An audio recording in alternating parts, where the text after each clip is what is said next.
No Longer You by SeaSkate on ao3. Tim Drake was someone that knew a lot of people, both in his civilian identity and when wearing his mask. He was someone that knew a lot of people, but not someone that people truly knew. Sure, there were people in his life that knew bits and pieces of himself, but no one knew everything and very few knew the same things if he could help it. He was a puzzle that only himself held the answer key to. It was something that everyone within the family knew well from the first time that they saw the boy show back up in Gotham wearing a new costume altogether, an assassin at his side, with Ra's al Ghul of all people on his tail, hunting him for some wrongdoing that they never did get to know.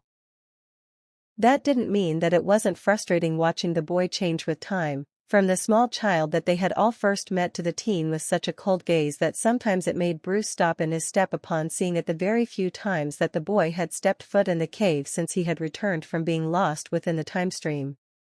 It didn't mean that sometimes they weren't shocked with the lengths that the teen was willing to go to.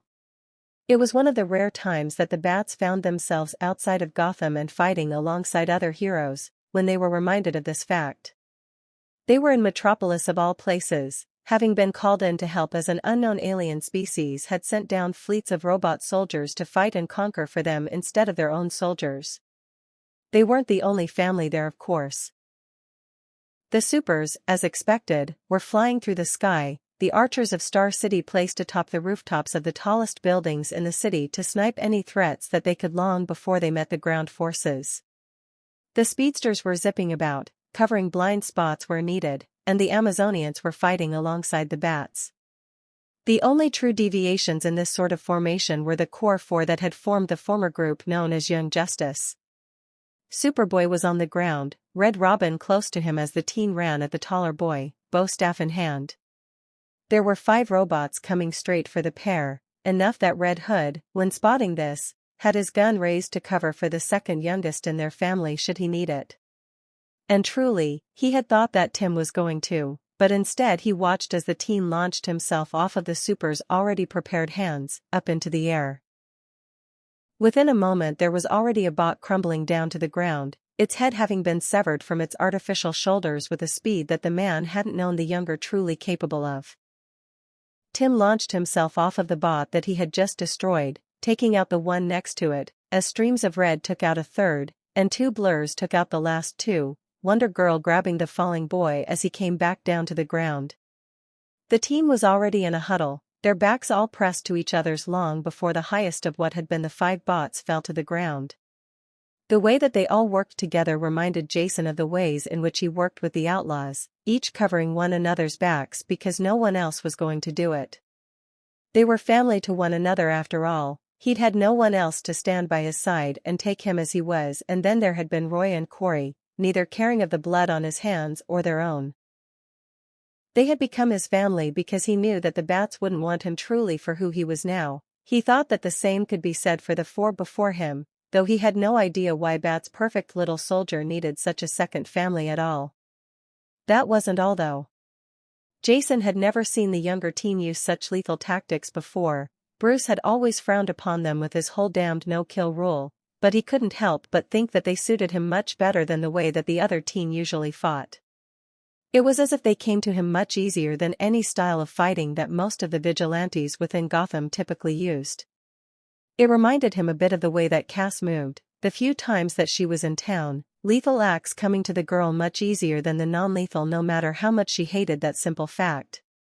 Hood didn't give the scene too much more thought, couldn't as another bot came for him and stole his attention once more. He hadn't been the only one to see the display though, the other bats and birds had as well. The reactions to it were mixed among the group, but something that they all knew was that the boy had never worked so easily, or comfortably, with any of them before. It was because of this display that they were watching when Red Robin dove away from the other 3 at his side, Impulse and Superboy moving instinctively to turn their formation into a triangle, as Red Robin sprung to his feet with the gun of a fallen bot in his hands and already aimed at the sky and shooting down another swarm as it came for the 4. There was a hard set to his mouth as he fired it up at the sky with an aim that none of the rest of the family knew that he had, shooting each of the incoming bots in their false heads as they flew down. They were the last of the bots that had been sent, and the four took them down with ease as the other three covered what Red Robin's quick and lethal shots could not.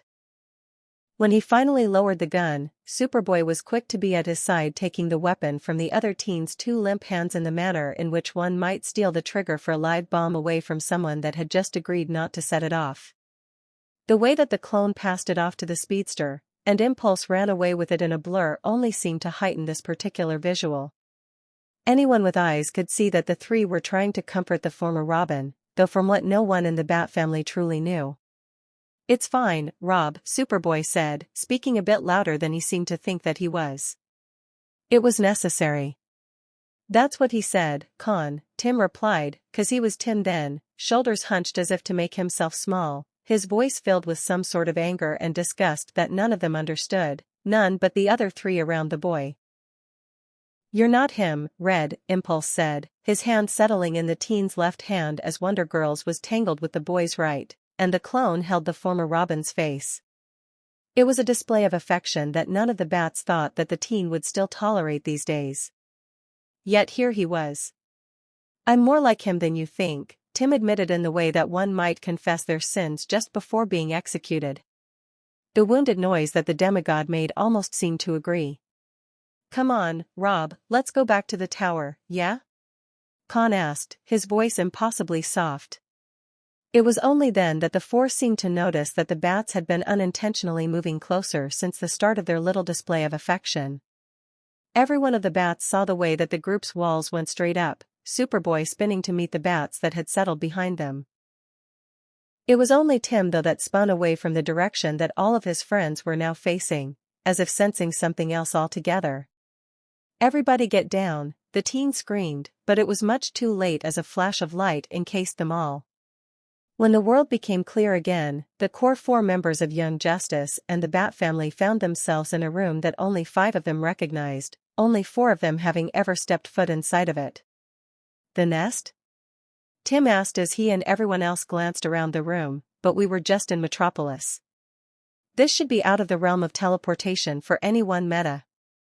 Though even if it's not, why would they? The teen trailed off, his thoughts becoming silent as Con, Bart, and Cassie spread out around the room, turning things up and peeking in cabinets.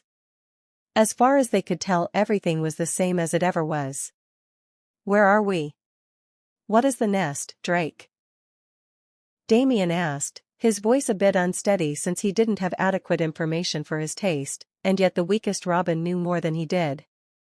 No one mentioned the fact that the child had his sword drawn, as if in comfort. "My home in Gotham," Tim answered almost distractedly before turning sharply on his heel and heading towards what the Bats could only assume was the front door. They watched as he opened it, only to reveal darkness beyond it instead of the hallway that should have been there. "Just as I thought." "Answers already, Boy Wonder?" Con asked fondly, appearing at the boy's side, pressing in close to the thoroughly touch-starved teen.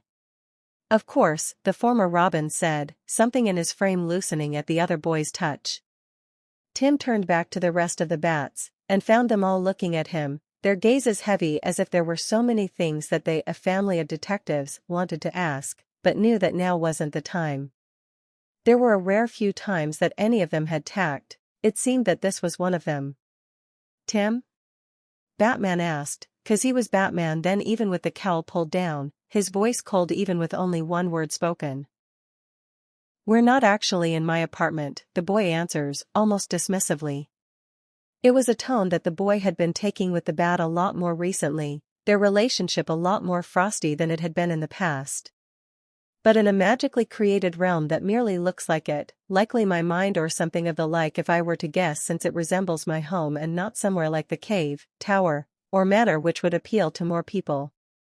Bruce felt his expression shift minutely as his son referred to his apartment as his home for the second time in as many minutes instead of the manor, but there were priorities to be met. "Why your mind, Drake?"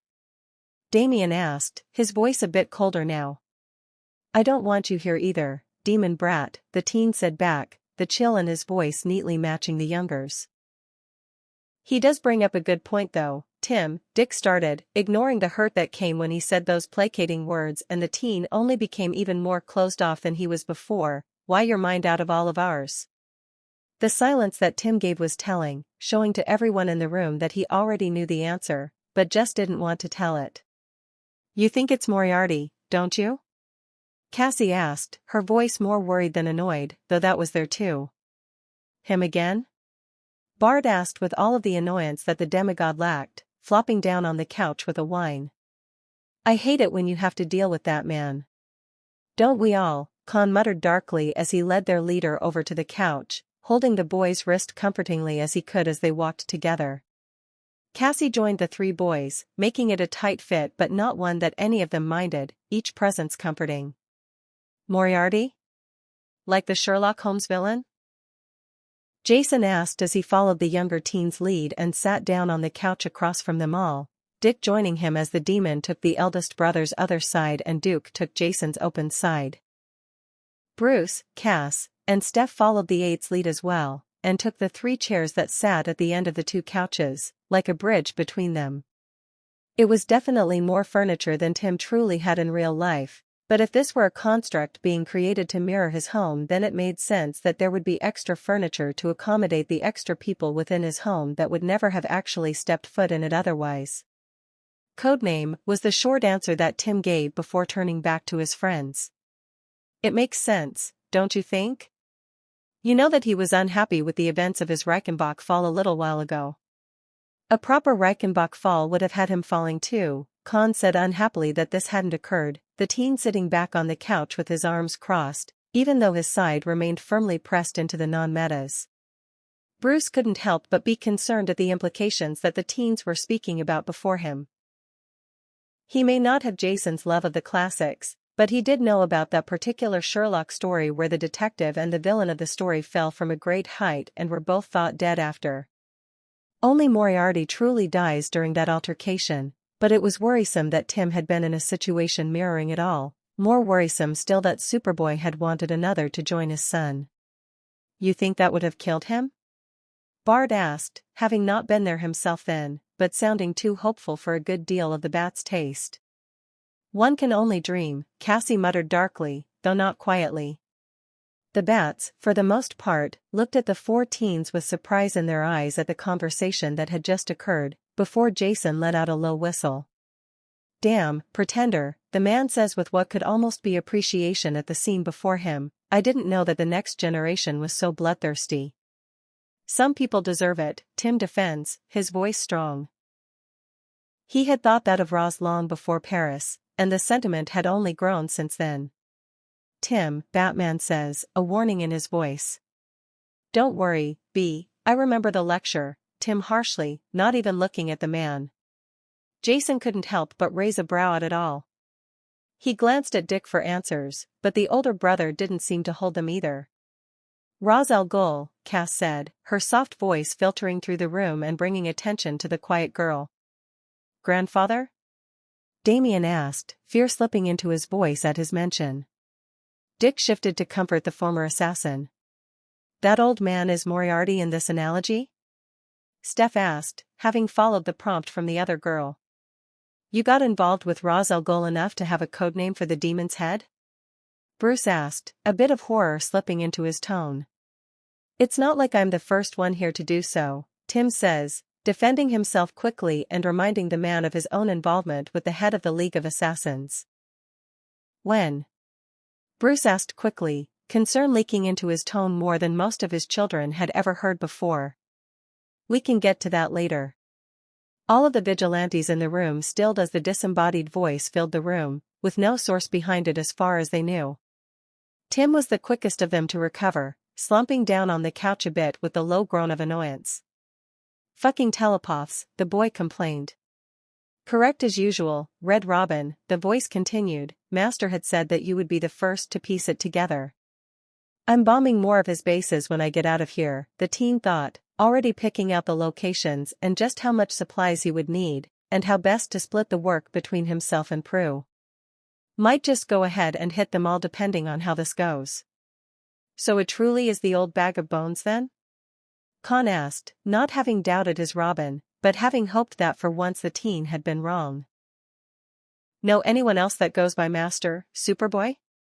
Steph asked, having already resigned herself to a very unpleasant evening from the set of Tim's shoulders alone. The task that Master is giving you is simple enough, the voice continues over them all. You'll watch 15 videos, all of which showing events from Timothy Jackson Drake's life in the form of songs, and then you will be free to go. Song?